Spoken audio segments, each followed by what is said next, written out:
So hello everyone, welcome to Filmopedia. इस video में बात करने वाला हूँ वेनम 3 के बारे में और द अमेजिंग स्पाइडरमैन 3 के बारे में। मैंने आपको प्रीवियस कुछ वीडियोस में बता कर रखा है कि कैसे फैंस डिमांड कर रहे हैं द अमेजिंग स्पाइडरमैन 3 को बनाने के लिए और एंड्रू को एक बार और मौका देने के लिए एज स्पाइडरमैन। फैंस काफी दिनों से #MakeTheAmazingSpiderman 3 ट्विटर पे ट्रेंड करवा रहे हैं। अब वेरियस ऐसे रिपोर्ट्स निकल के आए हैं कि सोनी भी चाह रहा है कि वो एंड्रू गारफील्ड को और एंड्रू गारफील्ड के स्पाइडरमैन फ्रेंचाइजी को वापस रिबूट करे और एंड्रू गारफील्ड को वापस लाए for multiple projects as Spiderman.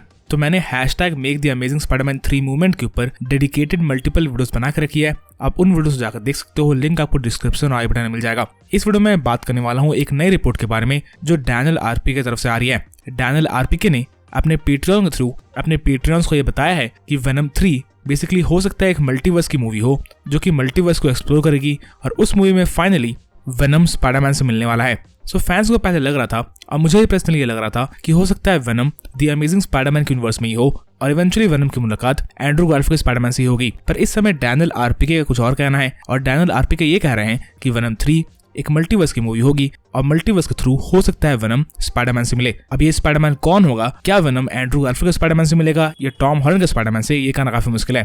पर क्योंकि स्पाइडरमैन नो वे होम के एंड में हम देखते हैं कि टॉम हार्डी अपने यूनिवर्स में वापस चले जाते हैं न्यूयॉर्क जाने से पहले ही। सो प्रोबेबली मुझे तो यही लगता है कि टॉम हार्डी का वेनम 3 में तो टॉम हॉलैंड के स्पाइडरमैन से नहीं मिलेगा बल्कि वो एंड्रू गारफील्ड के स्पाइडरमैन से ही मिलेगा।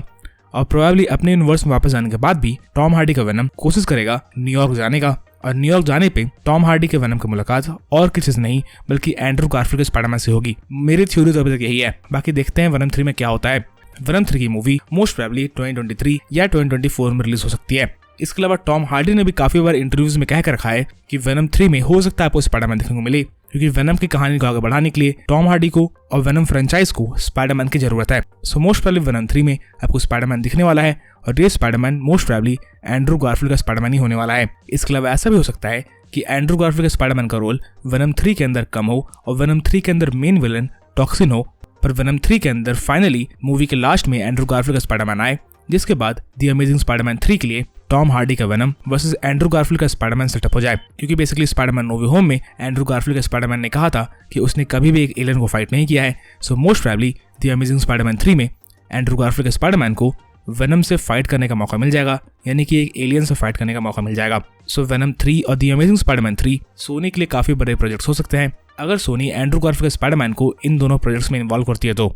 इसके अलावा सोनी के स्पाइडरमैन यूनिवर्स से रिलेटेड कुछ और रूमर्स निकल के आ रहे हैं, जहां पर ऐसे रूमर्स निकल के आ रहे हैं कि सोनी चाहता है कि वो एमा स्टोन को लेके स्पाइडर ग्वेन के ऊपर भी एक मूवी बनाए। और क्योंकि स्पाइडरमैन नो वे होम के एंड में इलेक्ट्रो बेसिकली हील हो गया था, so most probably Emma Stone की ग्वेन स्टेसी भी द अमेजिंग स्पाइडरमैन यूनिवर्स में जिंदा होगी और मोस्ट प्रोबेबली सोनी चाहता है कि एमा वापस से अपने ग्वेन स्टेसी को रोल करे। तो आप मुझे कमेंट्स में लिखना ना भूलें कि आप कितना एक्साइटेड हो स्पाइडर ग्वेन की मूवी के लिए, वेनम 3 के लिए और द अमेजिंग स्पाइडरमैन 3 के लिए।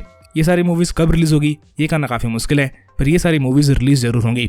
इसका भी बहुत ज्यादा पॉसिबिलिटीज हैं क्योंकि सोनी को पता है कि अगर वो एंड्रू गारफील्ड के स्पाइडरमैन को और एमा स्टोन के ग्वेन स्टेसी को वापस लाते हैं तो स्पाइडरमैन नो वे होम के जैसे ही काफी ज्यादा प्रॉफिट बना सकते हैं। स्पाइडरमैन नो वे होम ने 12 दिनों में ही $1 बिलियन का कलेक्शन किया है और सोनी को स्पाइडरमैन नो वे होम से काफी ज्यादा प्रॉफिट हो रहा है। तो सोनी चाहेगा कि स्पाइडरमैन नो वे होम के सक्सेस को वो आगे भी लेके जाए और इस चीज में उनकी मदद द अमेजिंग स्पाइडरमैन 3 और ग्वेन स्टेसी की मूवी कर सकती है, प्लस वेनम 3 भी कर सकती है। स्पाइडरमैन नो वे होम के बॉक्स ऑफिस कलेक्शन के ऊपर मैंने एक डेडिकेटेड वीडियो बना कर रखी है, आप जाकर देख सकते हो। बाकी इस वीडियो के लिए इतना ही। अगर आपको ये वीडियो पसंद आई तो वीडियो को लाइक करना ना भूलें और अगर आप मेरे चैनल पर पहली बार आए थे तो चैनल को सब्सक्राइब करके बेल आइकन दबाना ना भूलें ताकि जब भी मैं ऐसे इंटरेस्टिंग वीडियोस बनाऊं तो आपको नोटिफिकेशन मिल सके। And as always thanks for watching.